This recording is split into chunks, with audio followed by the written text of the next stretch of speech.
Hello दोस्तों, नमस्कार। हम लोग किरण पब्लिकेशन की एसएससी जीडी की प्रैक्टिस सेट सॉल्व कर रहे थे।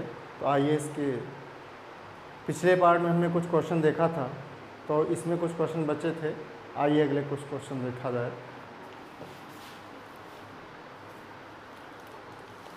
देखिएगा, पहला क्वेश्चन बोलता है एक समद्विबाहु त्रिभुज की दो भुजाओं की लंबाइयाँ क्रमशः 15 और 22 है। उस त्रिभुज का परिमाप कितना हो सकता है। समद्विबाहु त्रिभुज बोला है, तो समद्विबाहु त्रिभुज इसको हम ए बी सी नाम दे देते हैं। समद्विबाहु त्रिभुज की ये पहचान है, ऐसा त्रिभुज जिसकी कोई दो भुजाएं समान लंबाई की हों उसे समद्विबाहु त्रिभुज कहते हैं। ठीक, जिसमें 15 और 22 सेंटीमीटर है। अगर हम इसको 15 मानते हैं तो ये भी 15 हो जाएगा और ये 22 हो जाएगा। दो कंडीशन बनेंगी।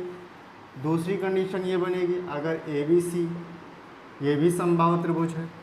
अगर अभी हमने इसको बराबर भुजाएं मान लिया है तो ये तीसरी भुजा 22 सेंटीमीटर की हो जाएगी। अगर हम 22 को समान भुजाएं मान लेते हैं तो तीसरी भुजा 15 सेंटीमीटर की हो जाएगी। इस हिसाब से देखा जाए तो त्रिभुज का परिमाप क्या होगा।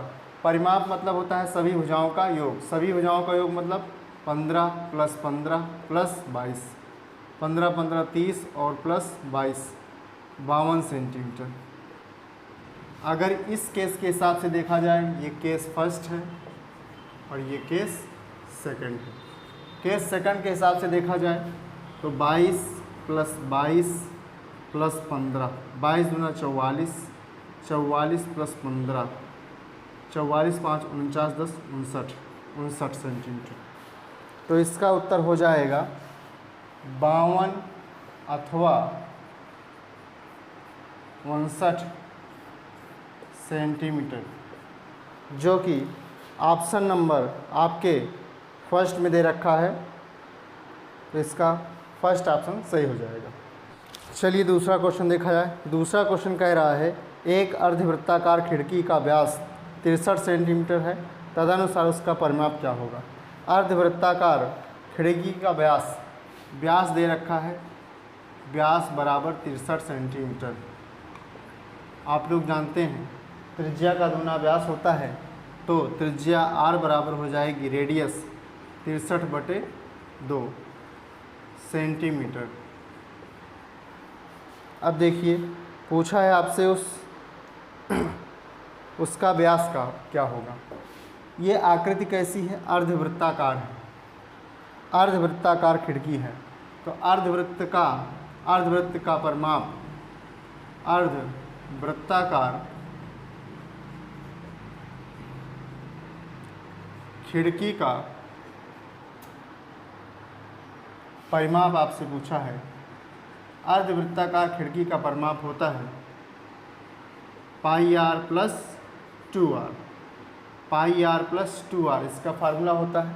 इन दोनों में देखिएगा r कॉमन है, तो r कॉमन ले लेते हैं, पाई + 2 हो जाएगा। और r की वैल्यू कितनी निकल कर आई है, 63/2। तो r की जगह पर 63/2 रख देंगे। पाई का मान होता है 22/7 + 2, 7 दूनी 14, 14 और 22 जोड़ दीजिएगा तो 63/2 गुणे 7 दूनी 14, 22 + 14/7, 7 9 63, 9/2 गुणे 4 2 6, 2 1 3 36, 2 1 2, 2 18 में 36, 2 18 में 36, ठीक है। और 18 9 162 सेंटीमीटर, ठीक। अगला क्वेश्चन देखा जाए। अगला क्वेश्चन कहता है 12 मीटर लंबे, 8 मीटर चौड़े तथा 9 मीटर ऊंचे किसी कमरे में रखने योग्य सबसे लंबे खंभे की लंबाई कितनी हो सकती है। तो ये आपका घनाभ का केस होगा, क्योंकि घनाभ के ही केस में लंबाई, चौड़ाई और ऊंचाई तीनों असमान अर्थात अलग अलग होती हैं। अगर आपसे ये कहे सबसे लंबे छड़ की लंबाई क्या होगी, सबसे लंबे खंभे की लंबाई क्या होगी, तो इस केस में हमेशा क्या होता है, अंडर रूट लंबाई का स्क्वायर प्लस चौड़ाई का स्क्वायर प्लस ऊंचाई का स्क्वायर। यानी हम लंबाई कवर कर दें, चौड़ाई कवर कर दें, ऊंचाई कवर कर दें और सबको जोड़ दें और जोड़ने के बाद इसका वर्गमूल निकाल दें, तो यही खंभे की लंबाई हो जाएगी, जो कि सबसे लंबा खंभा होगा। तो हम रखते हैं लंबाई की जगह पर लंबाई का मान 12 मीटर, 12 का स्क्वायर, प्लस चौड़ाई की जगह पर चौड़ाई का मान 8 का स्क्वायर, प्लस ऊंचाई की जगह पर ऊंचाई का मान 9 का स्क्वायर। 12 बार हम में 144, प्लस 8 अट्ठे 64, प्लस 9 9 81, 100 इसको जोड़ दीजिएगा, 4 1 5, 5 4 9, 8 6 14, 14 4 18, 1 1 2, अंडर रूट 289।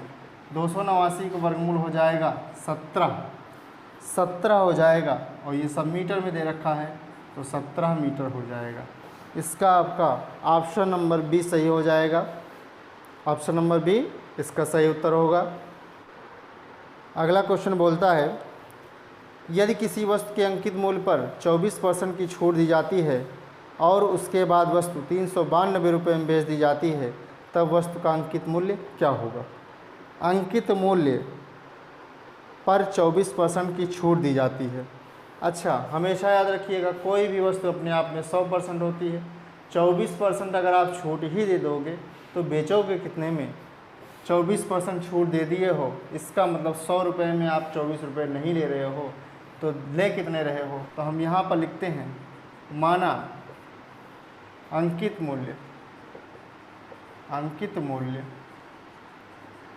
बराबर पी रुपया है, पी रुपये है, तो पी में क्या हुआ है, आपने 24% छूट दे दिया है, तो बिकेगी कितने में, 24 6 30 700, यानी 76% पर वस्तु बिक जाएगी।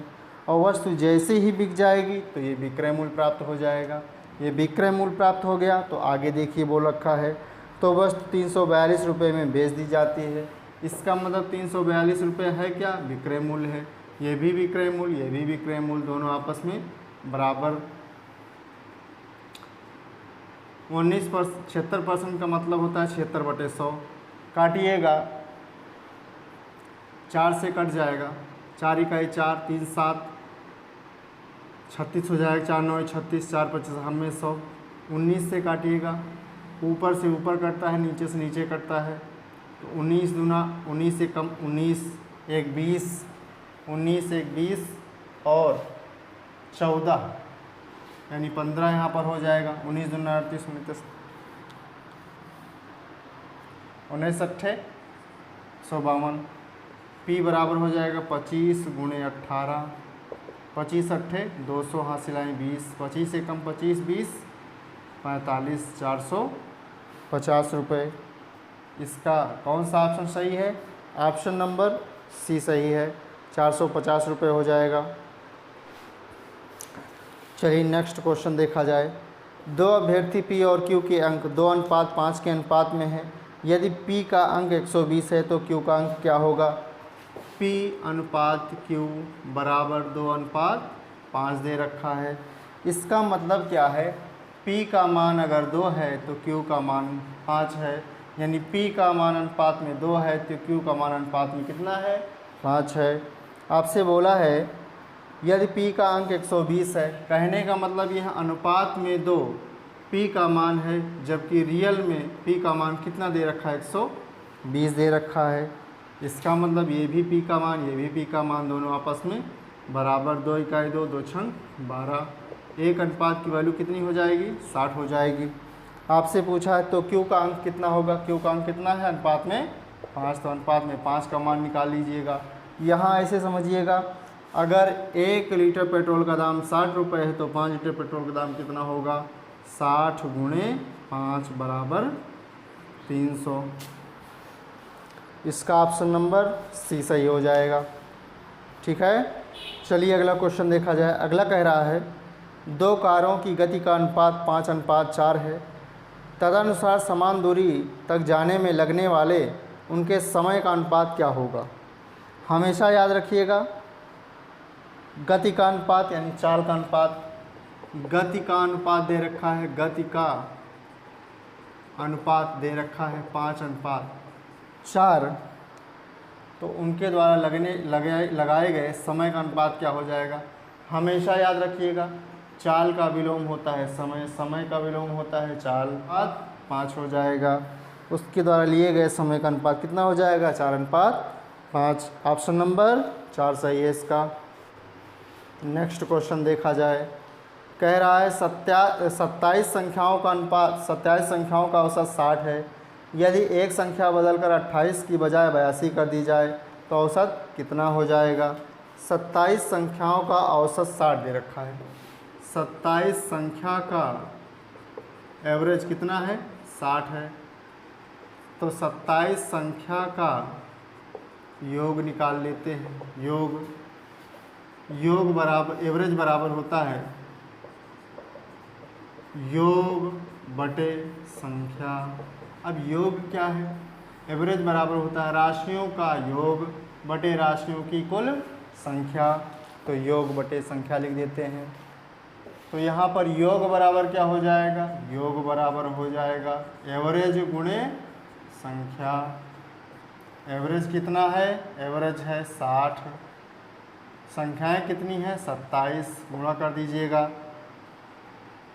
0 सक्षम 42, 2 हाथ से नहीं 4, 6 दूनी 12, 4 16, 1620 आ गया। बोला है एक संख्या 28 की बजाय 82 कर दी जाए।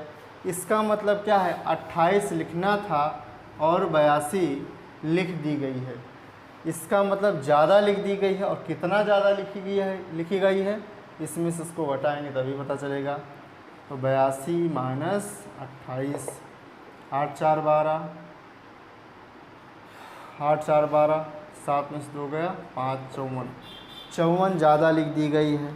इसका मतलब क्या कर देंगे, 54 इसमें से घटा देंगे। जब 54 घटा दिया जाएगा तो यहाँ पर 10, 10 में से 6 गया, 10 में से 4 गया 6, यहाँ पर बचा 1 हाथ से उधार हो जाएगा। 11, 11 में से 5 गया 6, यहाँ पर बच गया 5, यहाँ पर 1 हो जाएगा। अब 1566 संख्याएं कितनी, संख्याएं तो उतनी ही, संख्याएं तो घटाई बढ़ाई नहीं गई, बटे 27 हो जाएगा। ये कट जाएगा, 58 बार में कट जाएगा। ठीक है, तो फिर से समझ लेते हैं यहाँ पर।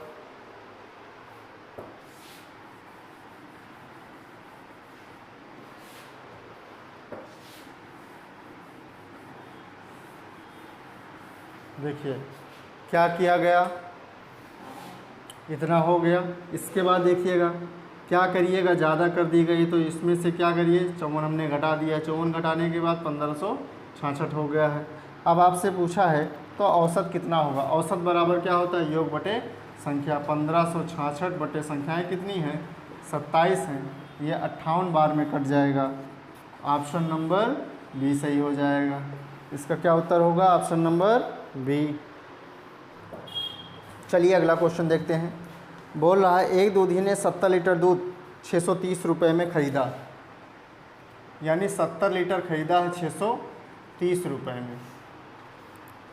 ये लीटर है आपका, इधर है रुपया। फिर बोला है उसने इसमें 5 लीटर पानी मिला दिया, तत्पश्चात वह इसे 9 रुपये प्रति लीटर की दर से बेचे तो उसे कितने प्रतिशत का लाभ होगा। अच्छा ये बताइए, 5 लीटर पानी मिलाएगा तो अब कितना दूध बन जाएगा कुल मिलाकर 75 लीटर। और 75 लीटर को बेचेगा ये किस हिसाब से, 9 रुपये प्रति लीटर की दर से, 9 रुपये प्रति लीटर की दर से। ठीक, तो यहाँ पर ये देखा जाए जो 5 लीटर पानी मिलाया है इसका कोई तो रुपया तो वो देगा नहीं। ऐसा तो है नहीं कि बिस्लरी का बोतल लाएगा वो 20 रुपये लीटर वाला और 5 लीटर पानी मिला देगा। वो क्या करेगा, जाएगा नल पर और नल से फटाफट भरेगा 5 लीटर पानी और तुरंत दूध में मिला देगा। इसका मतलब वो जो 5 लीटर पानी मिलाया है वो फ्री का रुपया पा जाएगा वो। ठीक, 45 के 5 हासिल नहीं 4, 9 सौ 63, 63 4 67, यानी 630 रुपये का ख़रीदा है और 675 रुपये उसमें 5 लीटर पानी मिलाकर बना दिया है। तो कितना रुपए ज़्यादा वो पाया है, कितना पाया है 675 माइनस 30, 45 रुपये ज़्यादा पाया है। ठीक, 45 रुपये का वो लाभ कमाएगा। लेकिन आपसे पूछा परसेंटेज में कितना लाभ कमाएगा, तो 45 रुपये लाभ कमाया है कितने पर, 630 रुपये पर, और गुणे 100 परसेंटेज में बदलने के लिए। 9 पचे 45, 9 सत्ते 63, 0 7 से 7 कट गया, सॉरी 0 से 0 कट गया, 10 बचे 50 बटे 7। 50 बटे 7 का मतलब होता है 7 अठे 56, ज़्यादा हो जाएगा 7 सत्ता 49, 1 50, 7 सही 1/7% लाभ कमा लेगा वो। 7 सही 1/7% लाभ कमा लेगा। ठीक है, तो प्यारे दोस्तों इसमें केवल 2 सवाल रह गए हैं आपके, और आज के लिए इतना ही रहने देते हैं। अगले वीडियो में इन 2 सवालों पर फिर से चर्चा कर लेंगे। धन्यवाद। अगर आपको वीडियो अच्छा लगे तो लाइक, शेयर और सब्सक्राइब जरूर कर दीजिएगा।